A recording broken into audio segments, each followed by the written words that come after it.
커피 로스팅 이렇게 배우지 마세요. 제발요. 라떼는 말이야. 라떼는 이거 꿈도 못 꿨어. 어디 막 그 자동으로 온도 기록하고 말이야.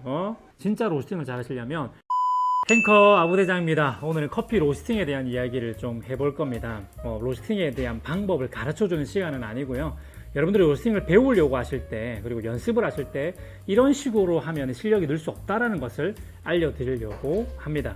대부분 요즘에 이제 기술이 좀 많이 발달을 하다 보니까 컴퓨터를 이용해 가지고 누구나 이제 다 하게 됐어요. 이제 아티산이라고 하는 그 프로그램을 사용해 가지고 노트북으로 이렇게 온도를 그냥 자동으로 측정. 라떼는 말이야. 라떼는 이거 꿈도 못 꿨어.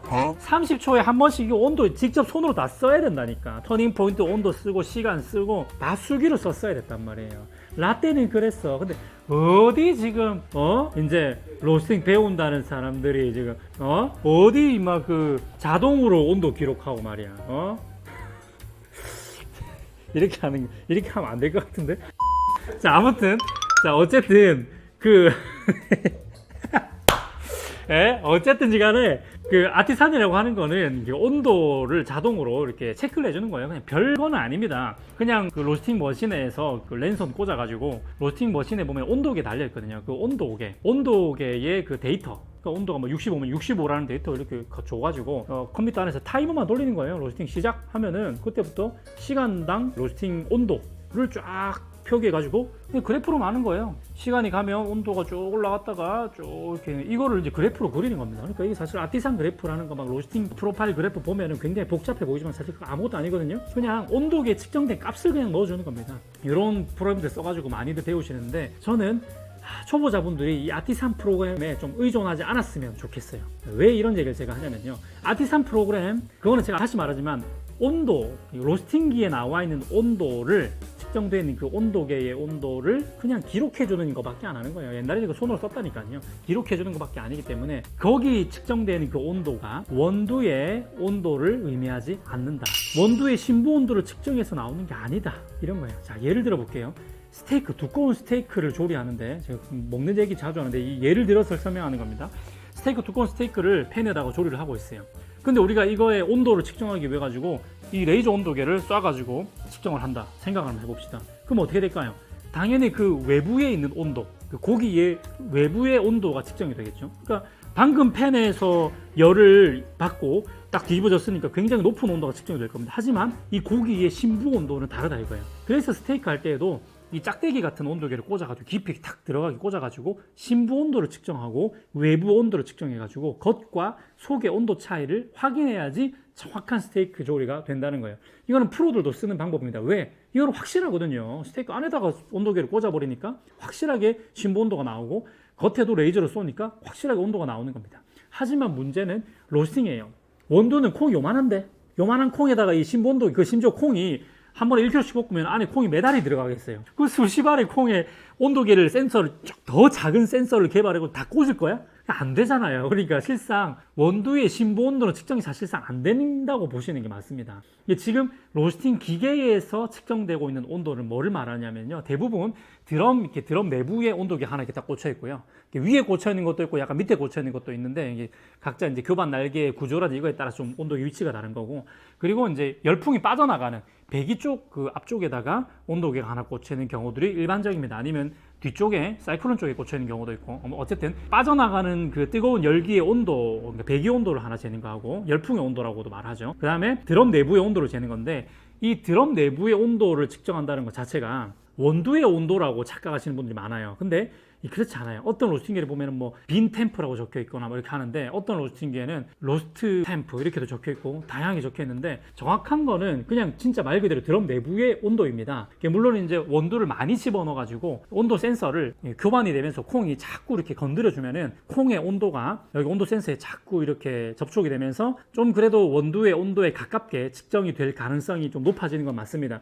모든 로스팅기 개발자들이 그거에 혈안이 돼 가지고 측정하는 건 맞아요. 하지만요, 그는 풀배치를 했을 때 그래도 그나마 가장 이상적으로 된다는 거예요. 풀배치를 하면은 많은 콩이 여기 온도 센서에 부딪힐 거니까 콩의 온도가 최대한 측정이 될 거예요.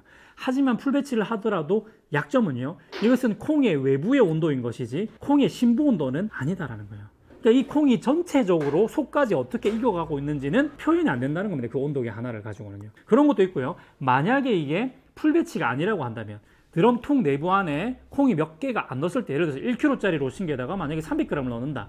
그러면 실제로 이 안에 콩이 너무 많이 놀겠죠. 공기가 더 많아, 콩보다. 그런 상태에서 온도 센서를 건드리는 콩의 개수가 얼마나 될까요? 그렇게 많지 않아요. 그러다 보니까 콩이 건드려서 콩의 온도가 측정되는, 콩의 외부 온도가 측정되는 것보다 뜨거운 열기는 계속 흘러가거든요.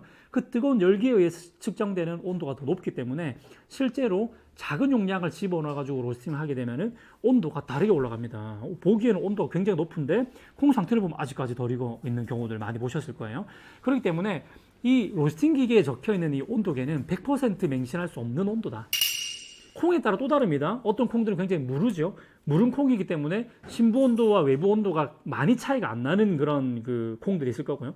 또 굉장히 밀도가 높고 이런 콩들은요, 심부 온도랑 외부 온도가 차이가 좀 많이 나는 콩들도 있을 겁니다. 물론 이것들이 1차 크랙에 의해서 허니컴이 더 벌어지고 2차 크랙에 의해서 또 벌어지고 해서 콩이 점점 커지면서 속까지 열 전달이 잘 되는 형태가 됐을 때 2차 크랙 초반에 넘어가기 시작하면은 진짜 열 전달이 잘 되거든요.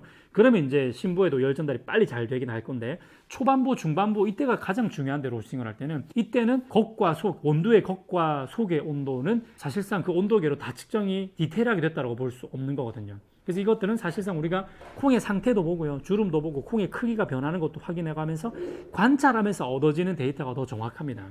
스테이크는 온도계를 가운데 심부에 꽂아버리면 되기 때문에 굉장히 어떻게 보면은 할 수가 있는데, 제가 지금 요리가 쉽다고 얘기하는 게 아니라 원두가 그게 안 된다는 걸 설명을 드리는 거예요.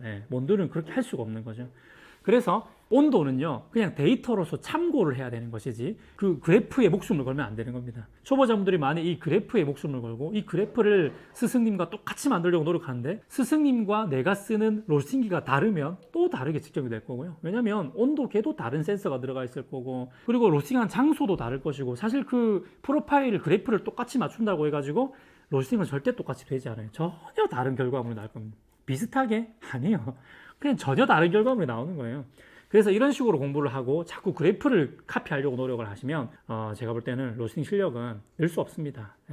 뭐 아주 초보 탈출을 할 수 있겠지만은 디테일하게 실력이 진짜 깊이 있게 들어간다는 것은 불가능합니다. 진짜 로스팅을 잘 하시려면 내가 가지고 있는 그 생두에 관심을 더 많이 가져야 되고, 이 생두가 열을 받으면서 변해가는 그 과정들에 더 많은 관심을 가져야 돼서, 연습하실 때 수시로 탐심복을 봐가면서 어떻게 온도에 따라서 어떻게 변해가는가, 날씨에 따라서 어떻게 변해가는가, 계절에 따라서 어떻게 변해가는가, 이런 것들을 체크하면서 실력을 키워가시는 게 가장 중요하다고 볼 수 있겠습니다. 마지막으로 한 가지 더 제가 좋은 예가 있어서 예를 드립니다.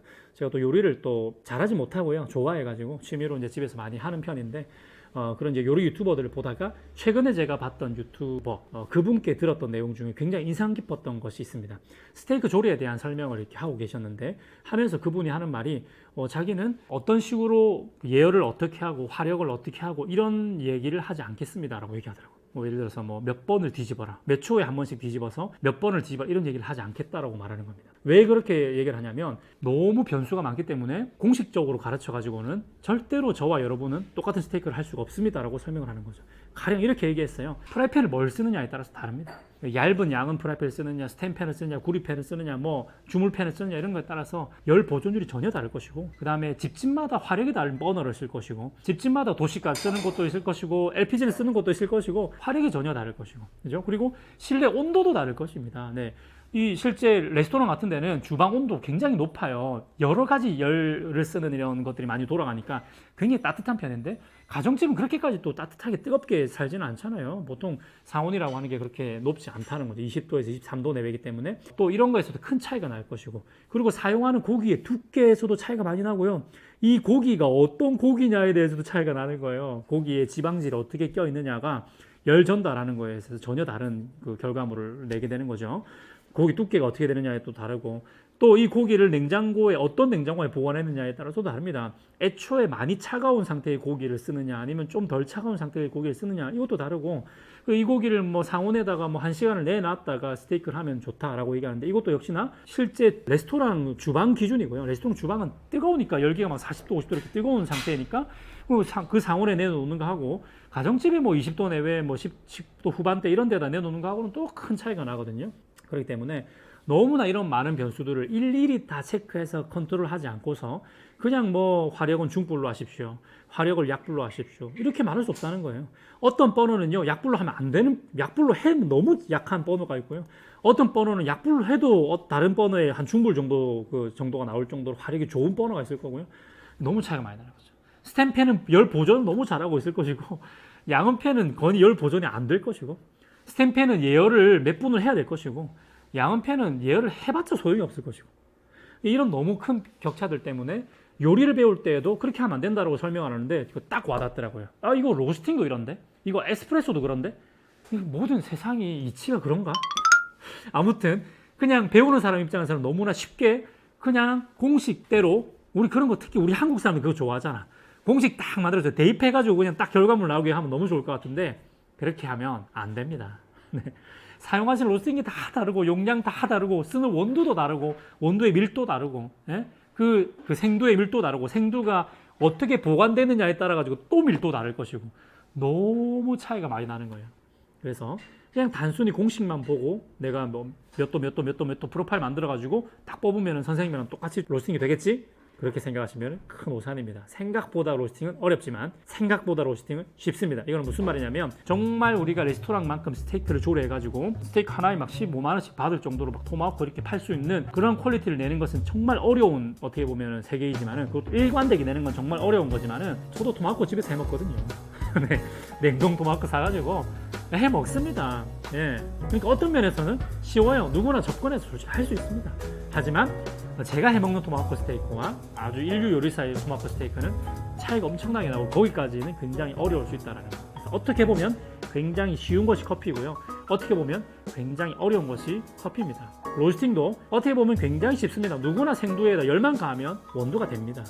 쉽지만 어떻게 보면 굉장히 어려운 것입니다. 취미로 할 것인지 내가 이것으로 먹고 살 것인지 업으로 삼을 것인지 곰곰이 고민하셔가지고 접근하시는 게 좋을 것 같아요. 다음에도 좋은 주제 가지고 돌아오도록 하겠습니다. 다음에 또 만나요. 행커. 행복한 커피 아브라